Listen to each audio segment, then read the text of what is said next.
Oto gemparkan kawasan. Federasi FAM dilaporkan gak terima Indonesia ditunjuk jadi tuan rumah FIFA ASEAN Cup dan masuk pot 1, sedangkan Malaysia masuk pot 2. FIFA langsung beri klarifikasi tegas dan menohok kayak gini.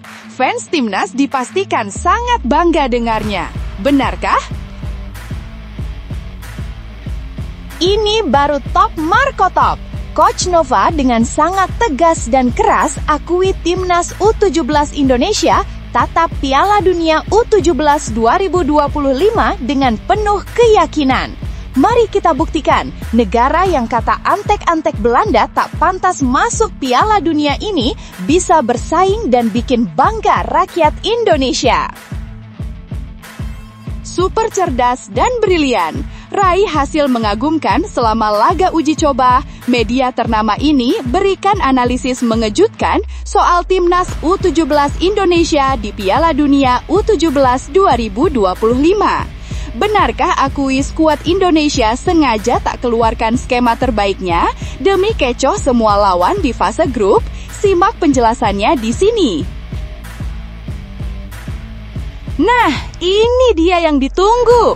Media ini bocorkan 5 pelatih top dunia yang bisa ditunjuk PSSI untuk melatih timnas Indonesia dan dikenalkan November ini.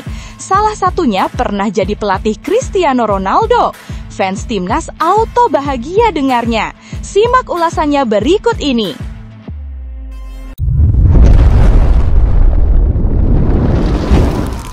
Sebelumnya mohon subscribe channel ini dulu supaya nggak ketinggalan berita terupdate Timnas Indonesia. Timnas U17 Indonesia menutup rangkaian laga uji coba mereka dengan hasil yang cukup memuaskan menjelang perhelatan akbar Piala Dunia U17 2025. Setelah menjalani 3 pertandingan di Dubai, Uni Emirat Arab (UEA), skuad muda Garuda Asia kini siap terbang ke Doha, Qatar untuk menantang dunia dengan semangat dan mental juara. Dalam persiapan terakhirnya, tim Merah Putih menghadapi 3 lawan tangguh yang juga akan tampil di Piala Dunia U17, Paraguay U17, Pantai Gading U17, dan Panama U17. Meski menghadapi tim-tim dengan tradisi kuat di sepak bola usia muda, anak asuh Nova Arianto mampu menunjukkan performa yang menjanjikan. Melawan Paraguay U17, Indonesia hanya kalah tipis 1-2. Kemudian, saat bersua Pantai Gading U17, pertandingan berakhir imbang 0-0. Di laga terakhir kontra Panama U17, Garuda Asia kembali menahan imbang lawan dengan skor 1-1. Hasil tersebut menjadi sinyal positif bahwa timnas U17 Indonesia tak hanya sekedar peserta, tapi juga siap bersaing dengan level dunia. Pelatih kepala Nova Arianto menilai 3 laga uji coba ini sangat berarti untuk melihat sejauh mana perkembangan timnya. Dalam wawancara dengan Bolasport.com, mantan bek tangguh Persib Bandung itu mengaku puas dengan apa yang diperlihatkan oleh Putu Panji Dekak. Uji coba yang sangat baik bagi kami dari segi postur dan level permainan, ujar Nova Arianto. Nova menilai para pemain sudah mulai menunjukkan level permainan sesuai harapan. Lebih dari sekedar hasil, menurutnya yang terpenting adalah mental bertanding dan adaptasi terhadap gaya bermain lawan yang akan mereka hadapi di ajang sesungguhnya. Para pemain juga bisa merasakan secara karakter lawan yang akan mereka hadapi di Piala Dunia U17 nanti, tambahnya. Pelatih asal Semarang, Jawa Tengah itu menegaskan bahwa anak asuhnya tidak gentar sedikit pun menghadapi 3 lawan kuat tersebut. Ia berharap pengalaman berharga ini membuat para pemain lebih siap secara mental dan fisik saat menghadapi atmosfer Piala Dunia yang sesungguhnya. Kini, timnas U17 Indonesia resmi meninggalkan UEA dan terbang menuju Qatar. Tempat turnamen bergengsi itu akan digelar mulai 3 hingga 27 November 2025. Di ajang ini, Garuda Asia tergabung dalam grup H bersama tim-tim kuat dunia seperti Brasil U17, juara bertahan dan langganan juara dunia, Honduras U17, dan Zambia U17. Tantangan jelas tidak mudah, tetapi semangat dan ambisi para pemain muda Indonesia sedang berada di puncaknya. PSSI sendiri telah menegaskan targetnya. Timnas U17 Indonesia diharapkan bisa lolos dari fase grup dan menembus babak 16 besar. Harapannya mental pemain semakin siap dan bisa tampil maksimal nanti, ujar Nova optimistis. Nova juga menegaskan bahwa kondisi seluruh pemain dalam keadaan baik dan tidak ada yang cedera, sebuah kabar baik menjelang pertandingan pembuka di Qatar. Sejauh ini kondisi semua pemain aman, tidak ada yang cedera, tutup Nova. Perjalanan panjang ini tentu bukan sekedar soal menang atau kalah, tetapi tentang membuktikan bahwa generasi muda Indonesia mampu bersaing di panggung dunia. Hasil uji coba yang stabil melawan tim-tim kuat menjadi bukti bahwa perkembangan mereka nyata dan menjanjikan. Kini seluruh harapan bangsa tertuju pada mereka, para pejuang muda yang akan membawa nama Indonesia di kancah dunia. Bagaimana menurut kalian, pecinta sepak bola tanah air? Apakah performa solid di laga uji coba ini cukup jadi modal untuk bersaing melawan Brasil, Honduras, dan Zambia di Qatar nanti? Yuk, tulis pendapatmu di kolom komentar dan beri semangat untuk Garuda Asia menjelang Piala Dunia U17 2025.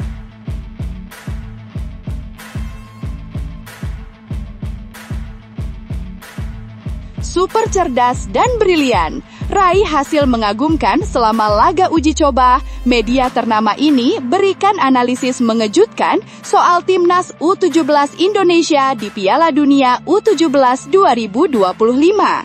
Benarkah akui skuad Indonesia sengaja tak keluarkan skema terbaiknya demi kecoh semua lawan di fase grup? Simak penjelasannya di sini. Timnas U17 Indonesia tengah menjadi sorotan menjelang Piala Dunia U17 2025 yang akan digelar di Qatar pada 3-27 November mendatang. Meski penuh semangat dan kerja keras dalam persiapan, sejumlah pihak menilai bahwa perjuangan Garuda Asia di turnamen dunia nanti tidak akan mudah, bahkan diprediksi akan menghadapi jalan terjal sejak awal. Tim asuhan Nova Arianto kini menjadi satu-satunya wakil dari Asia Tenggara di ajang paling bergengsi kelompok umur ini. Sebuah kebanggaan sekaligus tantangan besar yang harus dijawab dengan performa di lapangan. Perjalanan mereka menuju Qatar pun tidak mudah. Zaha Bigoli dan kawan-kawan berhasil merebut tiket ke Piala Dunia U17 2025 setelah tampil mengesankan di Piala Asia U17 2025, di mana mereka sukses menembus babak 8 besar.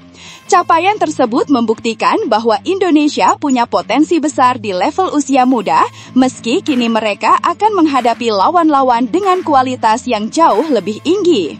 Pada Piala Dunia kali ini, Timnas U17 Indonesia tergabung di Grup H bersama 3 tim yang sama sekali tidak bisa dianggap remeh. Brasil U17, sang raksasa dunia dan juara bertahan, Honduras U17, tim yang dikenal punya gaya bermain cepat dan agresif, serta Zambia U17, wakil Afrika dengan kekuatan fisik luar biasa. Dengan komposisi grup seperti ini, wajar bila banyak yang menyebut Indonesia masuk ke dalam grup neraka. Untuk bisa lolos dari fase grup saja, Garuda Asia harus tampil nyaris sempurna di setiap laga. Sebagai bagian dari persiapan, Nova Arianto membawa timnya ke Uni Emirat Arab (UEA) untuk menjalani pemusatan latihan (TC). Selama di sana, Iputu Panji Deka menjalani 3 laga uji coba menghadapi lawan-lawan internasional. Paraguay U17, Pantai Gading U17, dan Panama U17. Dari 3 laga itu, Indonesia memang belum berhasil meraih kemenangan. Mereka mencatat 2 hasil imbang melawan Pantai Gading 0-0 dan Panama 1-1, serta kalah tipis 1-2 dari Paraguay. Meski hasilnya belum memuaskan, pelatih Nova Arianto menilai uji coba tersebut sangat penting untuk mengukur kekuatan tim dan menyesuaikan diri dengan gaya bermain lawan-lawan dari benua lain. Namun, hasil tersebut justru menimbulkan kekhawatiran dari sejumlah pengamat sepak bola di kawasan Asia Tenggara. Salah satu media olahraga ternama asal Vietnam, Soha, ikut menyoroti hasil uji coba Timnas U17 Indonesia. Dalam laporannya, Soha menyebut bahwa Garuda Asia masih harus bekerja keras jika ingin tampil kompetitif di Qatar nanti. Indonesia berjuang menghindari kekalahan, mereka hadapi kesulitan jelang Piala Dunia, tulis Soha dalam laporannya. Media tersebut menilai bahwa hasil uji coba Indonesia harusnya bisa lebih baik, mengingat lawan-lawan yang dihadapi seperti Panama, Pantai Gading, dan Paraguay bukanlah tim dari level elit dunia. Tim Indonesia harus bekerja keras agar bisa terhindar dari kekalahan melawan tim yang tidak begitu kuat, lanjut laporan Soha. Pernyataan itu tentu menjadi bahan refleksi bagi skuad Garuda Asia, bahwa masih ada banyak pekerjaan rumah yang harus diselesaikan sebelum mereka benar-benar siap menghadapi Brasil, Honduras, dan Zambia di panggung dunia. Apa yang disampaikan Soha memang bisa menjadi cambuk semangat bagi para pemain muda Indonesia. Di satu sisi, mereka diingatkan bahwa mental dan konsistensi akan menjadi kunci utama di Piala Dunia U17. Di sisi lain, inilah kesempatan emas bagi Sahabi Goli Deka untuk membuktikan kepada dunia bahwa Indonesia tidak boleh diremehkan. Piala Dunia U17 bukan hanya soal menang atau kalah, tetapi juga soal menunjukkan karakter, keberanian, dan kerja keras. Jika tim ini mampu bermain disiplin dan berani menekan lawan, bukan tak mungkin mereka bisa membuat kejutan seperti yang pernah dilakukan beberapa tim Asia lainnya. Kini, semua mata tertuju pada langkah pertama Garuda Asia di Qatar. Mampukah mereka menjawab keraguan publik dan membalikan prediksi pesimis dari media asing? Bagaimana menurut kalian pecinta sepak bola tanah air? Apakah tim muda Indonesia ini bisa memberikan kejutan dan menembus fase gugur di Piala Dunia U17 2025? Tuliskan pendapatmu di kolom komentar dan beri semangat untuk para pemain muda Garuda Asia.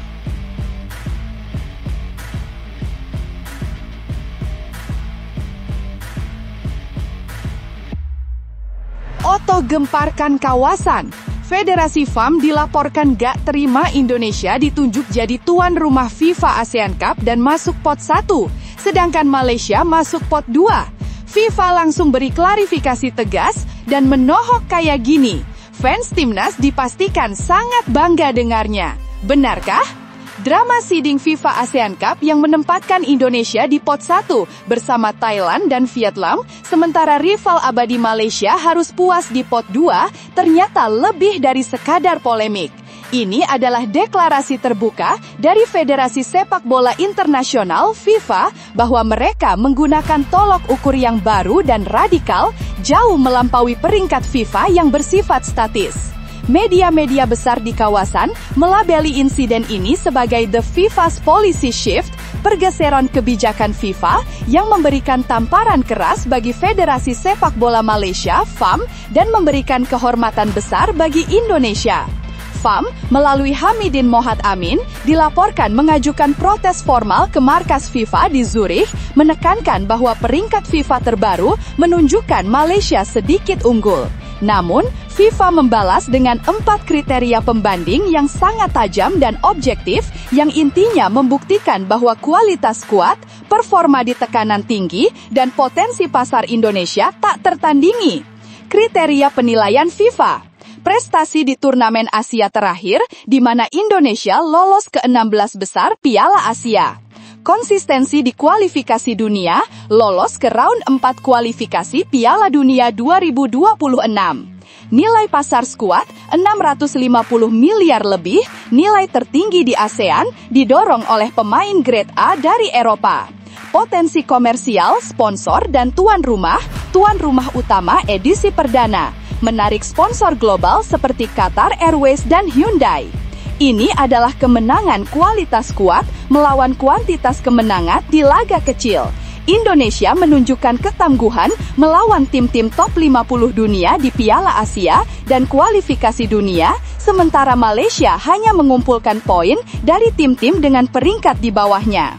FIFA melihat kualitas lawan yang dihadapi, bukan sekadar angka peringkat.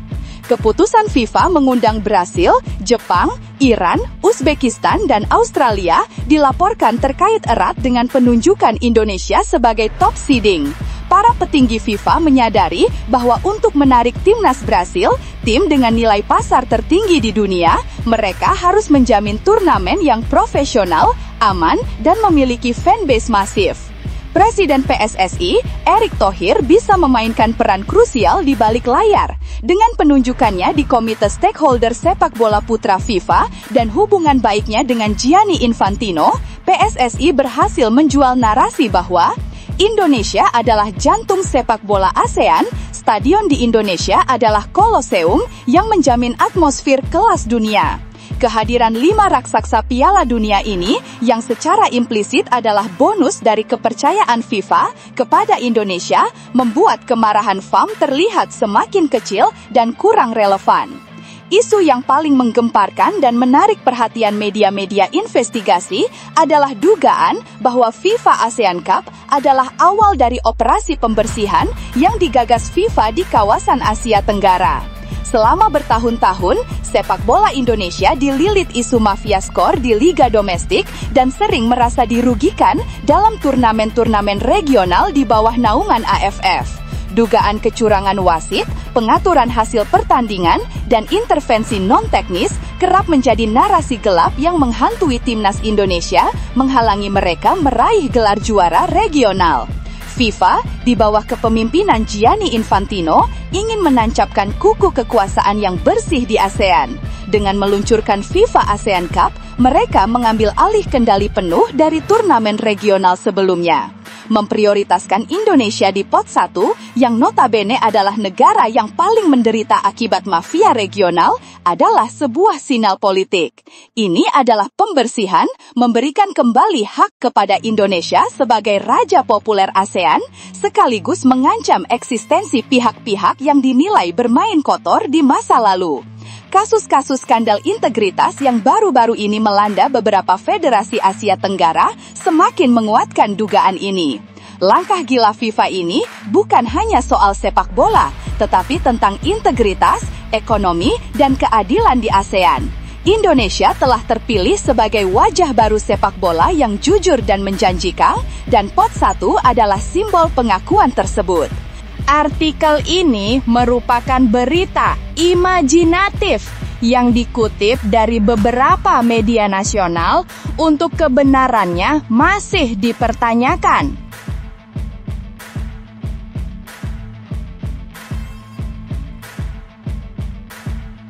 Nah, ini dia yang ditunggu. Media ini bocorkan 5 pelatih top dunia yang bisa ditunjuk PSSI untuk melatih timnas Indonesia dan dikenalkan November ini. Salah satunya pernah jadi pelatih Cristiano Ronaldo. Fans timnas auto bahagia dengarnya. Simak ulasannya berikut ini. Sampai saat ini, PSSI memang belum juga mengumumkan siapa sosok pelatih baru timnas Indonesia usai resmi berpisah dengan Patrick Kluivert. Keputusan untuk mengakhiri kerjasama dengan Kluivert diambil setelah kegagalan pahit skuad Garuda melangkah ke Piala Dunia 2026.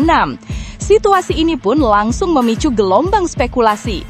Sejumlah nama pelatih top dunia mulai dikaitkan dengan timnas Indonesia, dari yang pernah menukangi klub raksasa Eropa hingga mereka yang punya pengalaman di level tim nasional.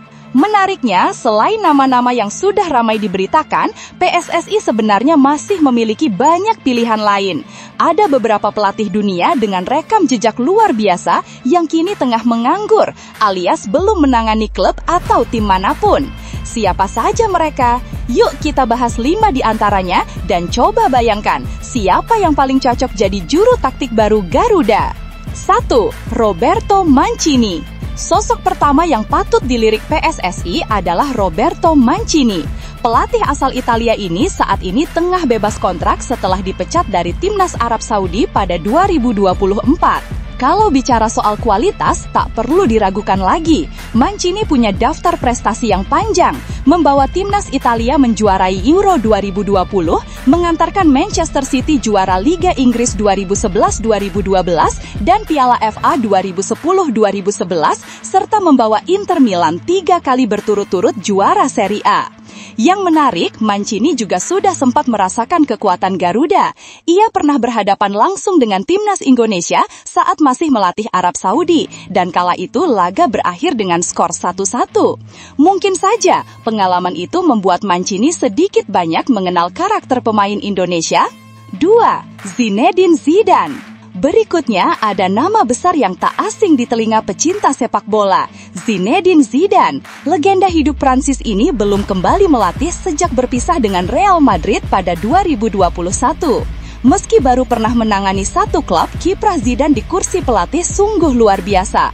Bersama Real Madrid, ia sukses mempersembahkan 3 gelar Liga Champions, 2 gelar La Liga, 2 piala Super Eropa, serta 2 piala dunia antar klub.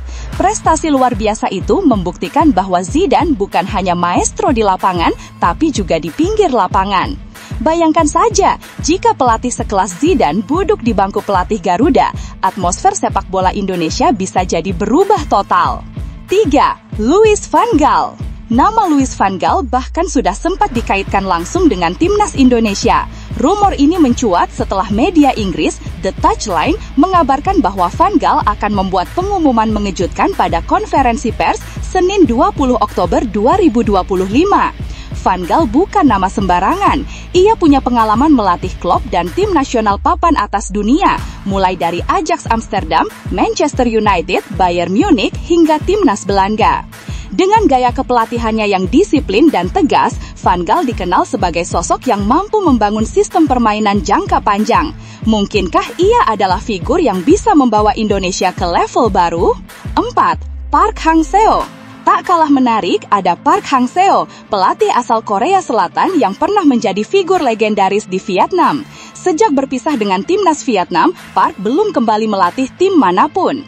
Rekam jejaknya bersama Vietnam sangat gemilang. Di bawah kepemimpinannya, Vietnam menjuarai Piala AFF 2018, merebut 2 medali emas SEA Games 2019 dan 2021, serta menembus perempat final Piala Asia 2019. Park dikenal sebagai pelatih yang mampu membangun mental juang dan disiplin tinggi pada pemain. Jika menangani Indonesia, bayangkan bagaimana semangat juang Vietnam itu bisa tertular ke skuad Garuda. 5. Philippe Troussier. Terakhir ada nama Philippe Troussier. Pelatih berpengalaman asal Prancis ini sangat mengenal atmosfer sepak bola Asia. Ia bahkan sudah 4 kali berhadapan dengan timnas Indonesia meski selalu gagal meraih kemenangan. Meski begitu, kiprahnya di dunia kepelatihan sangat panjang. Troussier pernah menangani timnas Pantai Gading 1992-1993, Nigeria 1997, Jepang, Qatar tahun 2004, dan Maroko tahun 2005. Pengalaman lintas negara ini menjadikannya pelatih dengan wawasan luas dan pemahaman mendalam terhadap gaya permainan di berbagai benua. Sekarang pertanyaannya, dari kelima nama di atas, siapa menurut kamu yang paling cocok untuk membangkitkan kembali semangat dan prestasi timnas Indonesia? Apakah Mancini dengan reputasi Eropanya, Zidane dengan aura bintang kelas dunia, Van Gaal yang disiplin dan sistematis, atau justru Park Hang-seo atau Troussier yang sudah terbukti memahami kultur sepak bola Asia?